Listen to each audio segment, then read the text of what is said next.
वो कौन होता है माइका लाल जो भारत को छूट देने चला है? गले से पकड़ के चमड़ी नहीं उधेड़ देगा भारत उसकी। पूर्वजों ने हमेशा दलाली करी, अंग्रेजों के तलवे चाटे, अंग्रेजों से पेंशन ली। उनको तो मालूम है हम भी तलवे चाट लेंगे।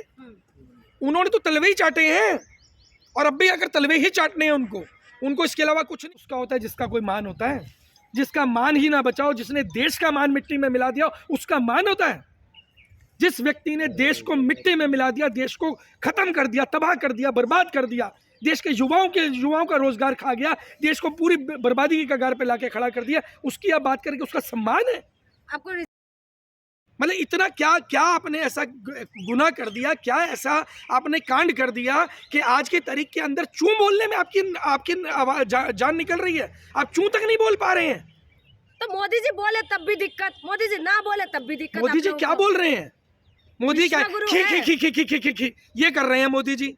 इसके अलावा कुछ करते दिख रहे हैं? जहां जाएंगे उनको अगर कोई लैंग्वेज समझ आए या ना आए, खी करके दिखा देते हैं। ये तो कोई लॉजिक नहीं है, ये आपकी विदेश नीति नहीं है। ये आप चला रहे हैं ना मोदी जी। जी देश तो चला रहे हैं ना मैडम, आपको देश चलता नजर आ रहा है? बिल्कुल चलता नजर आ रहा है। हमें जो आज दिखाई दे रहा है ना, 700 साल पहले, अभी तक थोड़े दिन रुक जाइए, आज जो कपड़े पहन के घूम रहे हैं ना, या पत्ते लपेट के घूमने का समय आ रहा है? क्या आप कह रहे हैं देश चलता नजर आ रहा है आपको? आपको इंडस्ट्री बंद होती नजर नहीं आ रही? व्यापारियों के जो काम धंधे वो बंद होते हुए नजर नहीं आ रहे हैं? तो क्या लग रहा है सर, क्यों अमेरिका दादागिरी बंद कर रहे हैं? मैडम, अमेरिका दादागिरी नहीं दिखा रहा है। समस्या ये हुई है, समस्या ये हुई है कि इन्होंने अमेरिका को अपने सिर पे बिठा लिया है, और न केवल अपने सिर पे बिठा लिया है, अमेरिका को इन्होंने कुछ ऐसी चीजें दे दी हैं।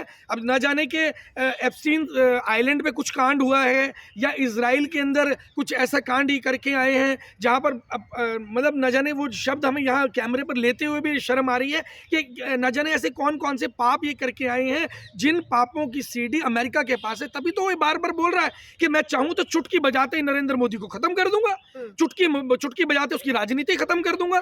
ऐसी ऐसी बातें जब डोनाल्ड ट्रंप के मुंह से निकल रही हैं, तो कहीं ना कहीं क्यों ये पूरी तरीके से डिक्लेयर हो चुका है, क्लियर हो चुका है कि कुछ चीजें उनके हाथ में है। और आज देश का सौदा कहीं ना कहीं कर दिया गया है। किस तरीके से इंडियन ओशन के अंदर आकर के अमेरिका हमारे मेहमान के ऊपर अटैक कर देता है। कैसे मजाल हो जाएगी भाई? मेरे घर में कोई मेहमान आया और कोई बाहर का व्यक्ति आके उसे हाथ लगा दे, ये भारत की परंपरा है। आपने सत्यानाश कर दिया भारत की परंपरा का, आपने देश की परंपरा को मिट्टी में मिला दिया है। जिन्होंने शहादत दिया है, क्या उनकी कुर्बानी बेकार कर रहे हैं मोदी जी? मैडम, समस्या क्या है? ये आपने सही सवाल पूछा है। समस्या ये है कि जिनके पूर्वजों ने बलिदान दिया होगा आज़ादी के लिए, जिनके पूर्वजों ने आज़ादी के लिए अपनी जान दी होगी, उनको तो चिंता होगी आज़ादी जाने की। पूर्वजों ने हमेशा दलाली करी, अंग्रेजों के तलवे चाटे, अंग्रेजों से पेंशन ली। उनको तो मालूम है हम भी तलवे चाट लेंगे। उन्होंने तो तलवे ही चाटे हैं और अब भी अगर तलवे ही चाटने हैं उनको इसके अलावा कुछ करना आता है। तलवे चाटने आते हैं और पेंशन लेनी आती है और गुलामी स्वीकार करनी आती है। तब भी आज़ादी की लड़ाई का इन लोगों ने विरोध किया था कि हमें आज़ादी की लड़ाई नहीं लड़नी। ये वही लोग हैं और आज ये उसका आज़ादी की लड़ाई जिन लोगों ने लड़ी उनसे बदला ले रहे हैं। उस आज़ादी को दोबारा से अंग्रेजों के चरणों में नतमस्तक होकर के रख रहे हैं। और जो बोला जाता था ना आरएसएस के बारे में कि राष्ट्रीय स्वयं सेवक संघ, ये रॉयल सीक्रेट सर्विसेज है जो अंग्रेजों ने खड़ी की थी, और आज ये साबित हो चुका है। यानी कि आप लोगों को इल्जाम लगाना है। किस बात का इल्जाम? दिख नहीं रहा आपको? आप बोल दीजिए। आप तो विश्वगुरु बन रहे हैं ना, क्यों आप लोग पीछे पड़ जाते हैं मोदी जी के? मैडम, विश्व गुरु बन रहे हैं। अभी आपने शायद अमेरिका के जो ज्वाइंट सेक्रेटरी है उनकी प्रेस को, उनकी जो वो संबोधन था उसको सुना नहीं है। मोदी जी के सामने उन्होंने, बिल्कुल सामने मोदी जी बैठे हुए हैं और खी कर रहे थे। वहां पर उसने सामने खड़े होकर बोला है कि हम भारत को इतनी छूट नहीं देंगे कि वो एक सुपर पावर होता है माइका लाल जो भारत को छूट देने चला है। गले से पकड़ के चमड़ी नहीं उधेड़ देगा भारत उसकी। और ये लोग चले कि भारत को छूट देंगे, भारत को 1 महीने के लिए तेल की छूट देंगे, भारत तेल खरीदेगा इनके कहने पर। या तो भारत ने गुलामी स्वीकार कर लिया, और अगर ऐसा है तो मोदी जी को स्पष्ट बता देना चाहिए, क्योंकि देश में क्रांतिकारी हैं, वो आज भी भारत को दोबारा से आज़ादी, अस्मिता, देश की इज्जत, देश का मान सम्मान लौटाने का दम रखते हैं। तो क्या विदेश नीति कमजोर पड़ रही है क्या सर? विदेश नीति है कहाँ? आपको दिख रही है?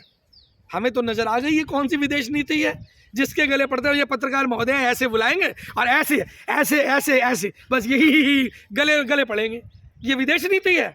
इससे बढ़िया तो किसी गधे को बिठा दोगे ना, जैसा कि वो एक यूट्यूबर महाशय ने कहा कि गधे को बिठा दोगे वो एक बहुत अच्छा काम करेगा कि कुछ करेगा नहीं। मोदी जी का अपमान कर रहे हैं सर आप। उसका होता है जिसका कोई मान होता है, जिसका मान ही ना बचाओ, जिसने देश का मान मिट्टी में मिला दिया उसका मान होता है। जिस व्यक्ति ने देश को मिट्टी में मिला दिया, देश को खत्म कर दिया, तबाह कर दिया, बर्बाद कर दिया, देश के युवाओं का रोजगार खा गया, देश को पूरी बर्बादी की कगार पे लाके खड़ा कर दिया, उसकी आप बात करके उसका सम्मान है? खाने का मन कर रहा है क्या? मैडम जेल क्या होती है? जेल एक तप स्थान होता है। जो लोग जेल जाते हैं वो तपस्या करके निखर के आते हैं और कोई डरने की बात नहीं है। आप भी मत डरिए। खास तौर पर पत्रकार, जितने भी पत्रकार मुझे सुन रहे हैं, मैं उनसे आग्रह करना चाहूँगा, आप डरना बंद कर दीजिए, क्योंकि अगर आप डरते रहेंगे तो ये लोग आपको नहीं, आपकी आने वाली नस्लों को, आपकी आने वाली पीढ़ियों को बर्बाद कर देंगे।